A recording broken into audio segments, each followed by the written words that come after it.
And we're going to approach it on two different levels. First of all, is your mate a workaholic and how do you cope with it? And second, are you yourself the workaholic, huh?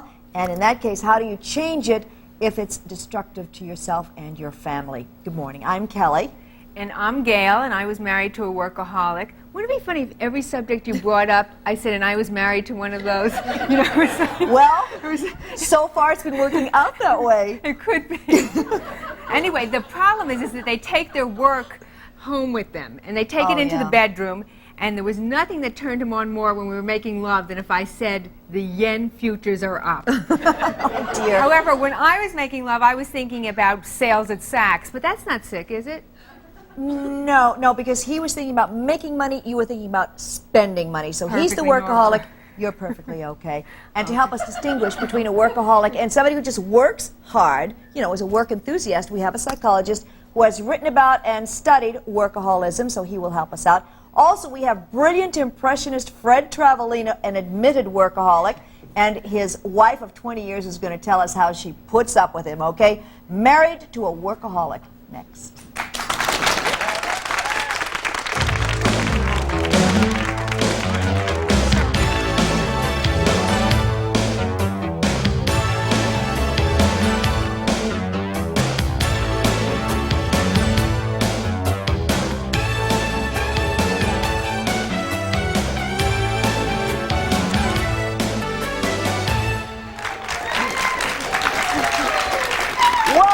Enthusiastic crowd, and they have to hurry up because they have to get to work, you know.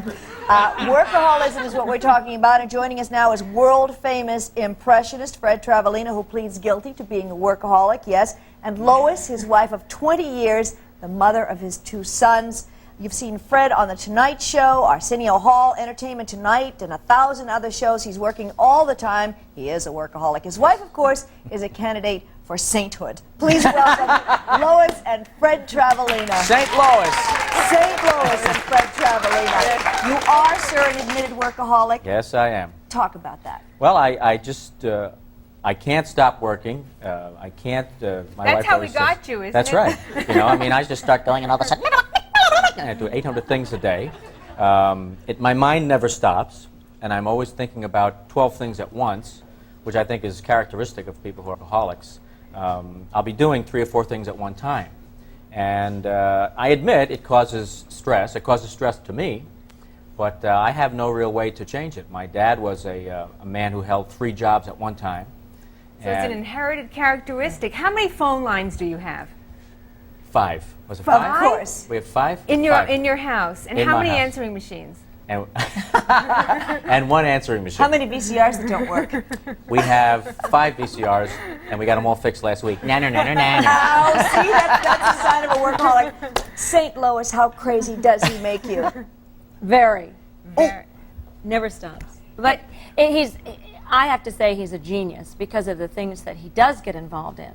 The fact that he can do over 120 some different voices.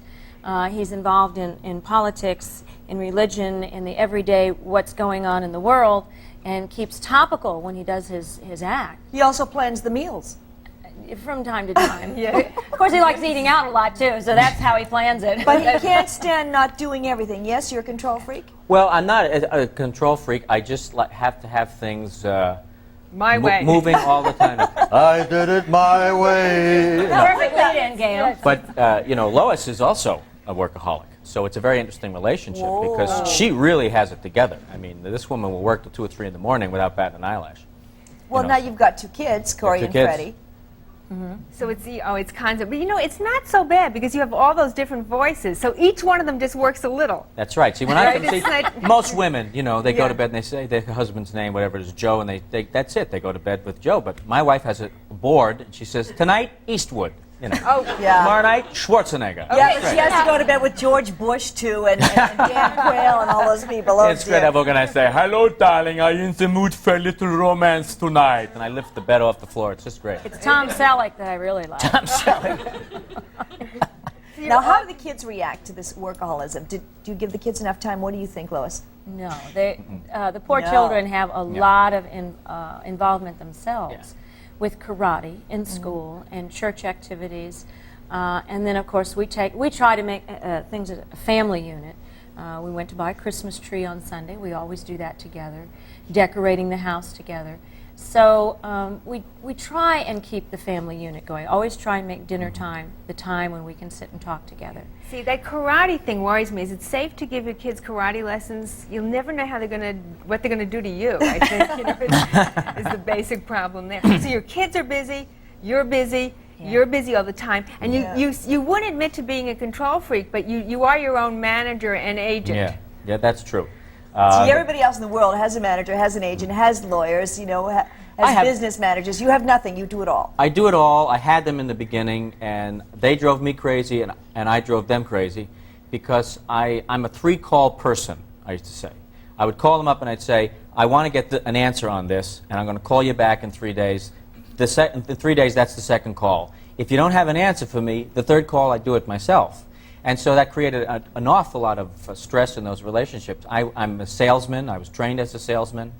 And so if I have to type something, I type it. If I have to get a messenger, I call up the messenger and do it. Sounds like a workaholic. Well, it does. Well, I was going to say, how many hold buttons on those 5 phones and call waiting? There's a lot. You know, the other day when Howard called me up from the show, he says, "What are you doing right now?" And I wasn't aware of it, that I was doing this, until he pointed it out.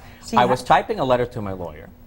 I was going over a phone bill that I thought there was a mistake on.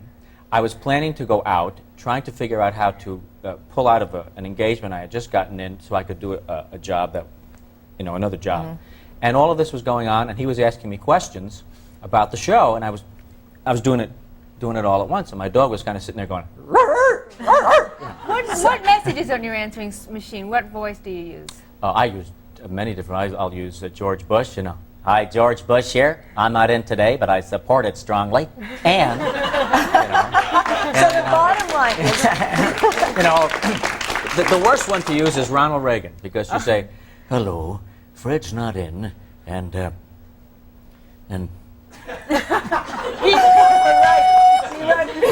He's not a workaholic, is he? He was not a workaholic. No, he wasn't. He took naps. Now, the bottom line is, you said, and I'm not going to change. I'm a workaholic, and I'm not going to change. What about that? Do you think you should? Do you think you need to? ask Lois? St. Louis? Should he? Well, the thing that worries me is that sometimes we get so involved and caught up in all the work that he has to do and the travel arrangements and the charity functions. The children are the ones who sit back and say, "What happened to Mom and Dad?" Yeah. They weren't here. You know? We have everything, which is another thing, which I'm trying to change this year. We have the office and the studio in the house.